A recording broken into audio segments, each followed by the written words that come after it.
right, welcome back everybody. Let's quickly get into the newspapers today. And as you know, always on the Friday, the Mail and Guardian pops up. So let's take a look at the weekly edition of the Mail and Guardian. So they are leading with the cadre deployment battle. That's the front page.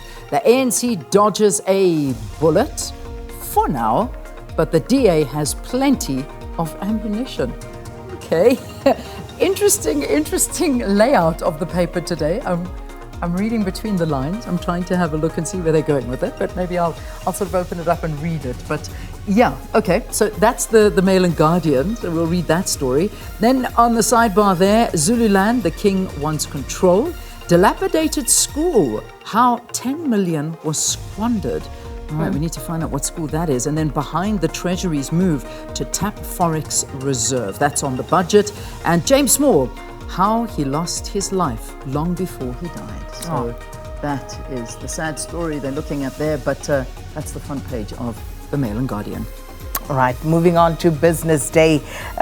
So at the top there, nothing off the table in Anglo's review of assets. Diversified mining major Anglo American is reviewing his assets in a process that might see it dispose of businesses that are not fit for purpose in an effort to protect shareholder value and right-size the group for growth. And then Treasury weighs in on lower target. The lowering inflation target would make South Africa more competitive, it says. And Vice Chancellor's millions question. Now, this is an interesting story. Incidentally, Kaya Sitole sent this to me, and it makes for some very interesting reading. It's an inquiry by the Council for Higher Education into the remuneration of university vice chancellors, and it has now laid bare some of the weaknesses and how institutions of higher learning remunerate their executives, warning that pay is often not linked to performance. What it also found, among others, is that in some institutions there's very erratic bookkeeping.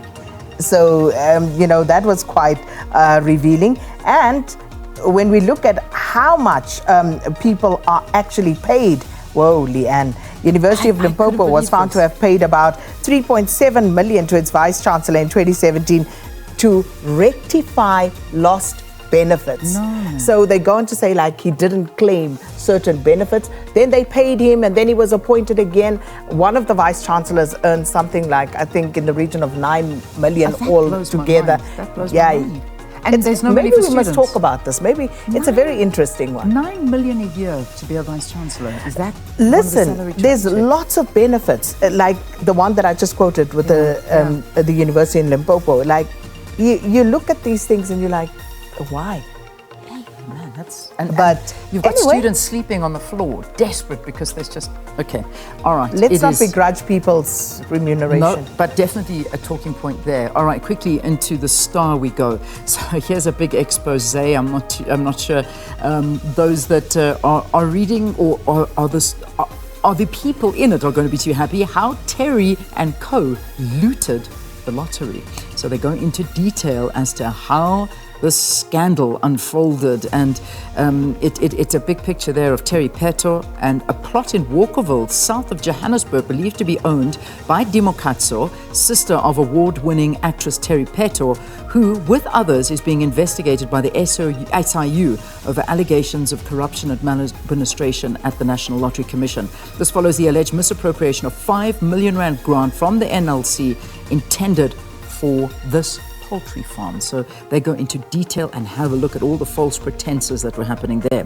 ANC Bojanela region calls for police to act against attacks on its leaders, and a woman gets 20 years for stabbing her husband to death. And this was in the Mpumalanga High Court. You know what they were fighting over? The volume of the radio.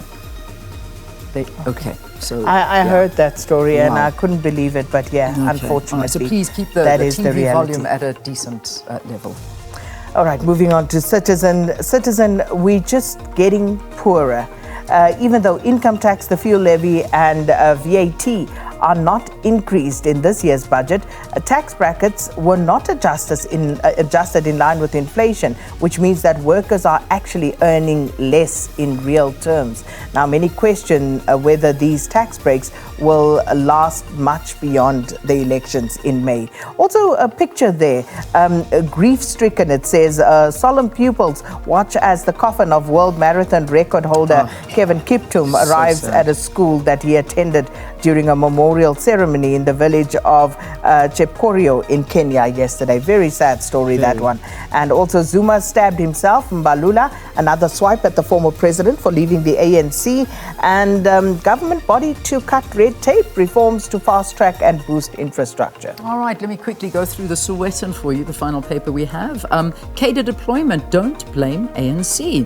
Mbalula concedes policy open to abuse, but insists individuals are responsible for running institutions to the ground, not the party.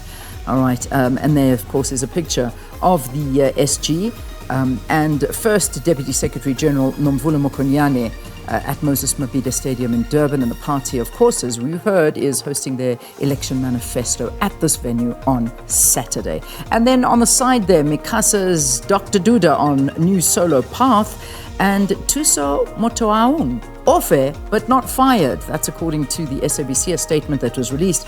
And Mojo Love frustrates Sizoktola murder case. And that's the end of your newspapers. Well, there's the SABC website, not to forget, www.sabc.com. More of the stories that SABC's covered, and of course, podcasts and all you need to know on that website, sabc.com. With that, news time.